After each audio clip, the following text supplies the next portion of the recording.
I give you a new commandment, that you love one another. Just as I have loved you, you also should love one another. By this everyone will know that you are my disciples, if you have love for one another. Jesus gave his disciples a new commandment, that they love one another, so that the world might know by this love that they are disciples of Jesus. Are we following this commandment?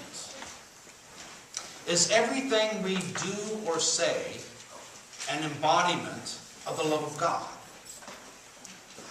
Well, that's a wonderful sentiment, and perhaps on good days it's even true. But that's not the way most of the world sees us.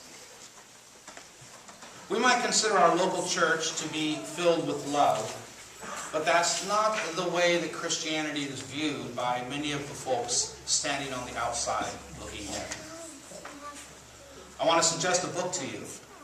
It's entitled Unchristian: What a New Generation Really Thinks About Christianity. It was written by David Kinnaman, president of the Barna Group, and Gabe Lyons, founder of the Fermi Project. Their research project involved interviewing outsiders, those who are outside the church, and young Christians. They focused on the age group of age 16 through 21. They identify this group as the Mosaics and the younger Busters. The perception that they discovered within these younger generations, the way they view Christians, is a real eye-opener. And it doesn't really matter if their perceptions are true or not. What's important for us to hear is how they see us. Here's a few of the top descriptions from the outsider group, those who were not Christians. This is the question they were asked. Here are some words or phrases that can be used to describe a religious faith. Please indicate if you think each of these phrases describes Christianity.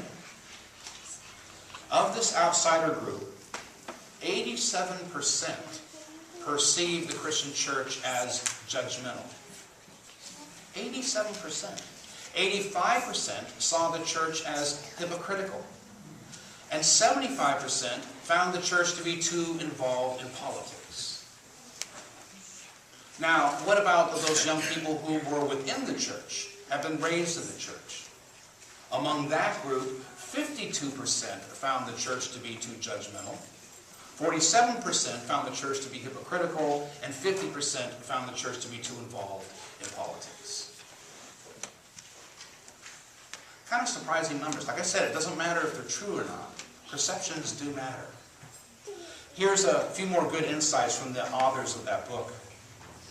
Gabe and I frequently encountered the idea that Christians should not care what outsiders think about us. After all, Jesus warned that the world would hate us.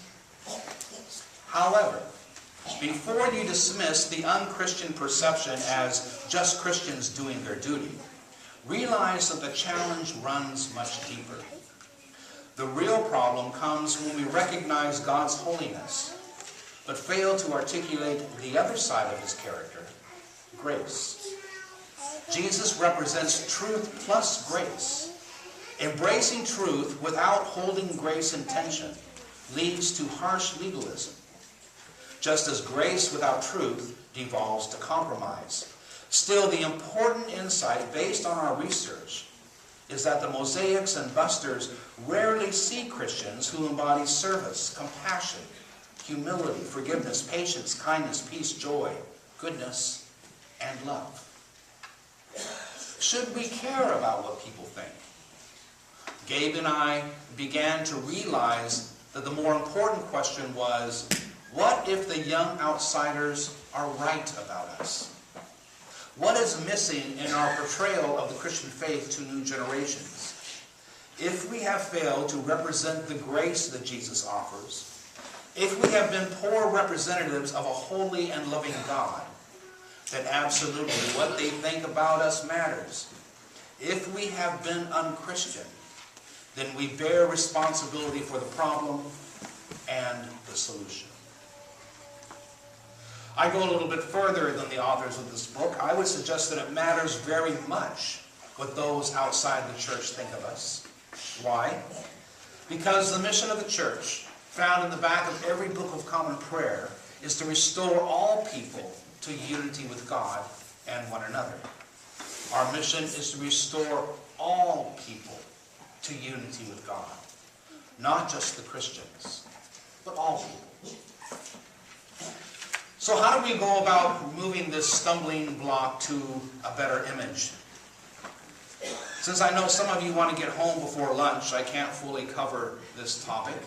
It requires a much lengthier conversation than we can have this morning, but I will give you a couple of thoughts. First, we have to keep in mind the words that we heard from Jesus this morning. I give you a new commandment, that you love one another.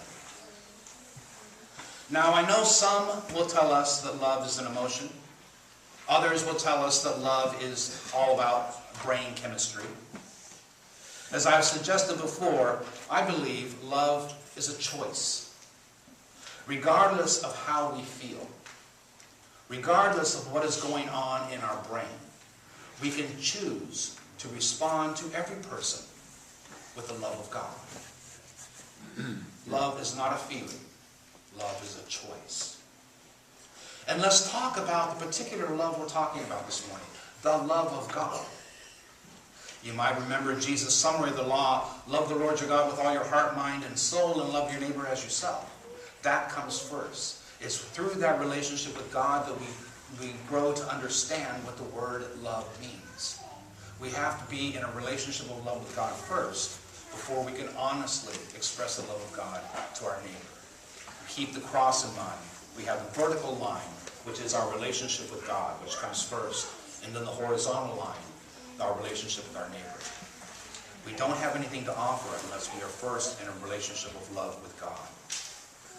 Then, what's intended to happen is the love of God flows through us as conduits out into the world. God's grace, God's love is expressed in the world through us. So it's not our love we're offering, it's the love of God. That's important.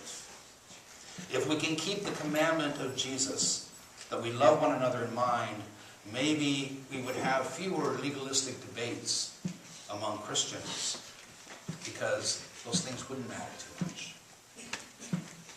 The other suggestion I'd make is that we stop talking about us and them. In today's world of fast technology and global connections, there really is no longer any them. There is only we.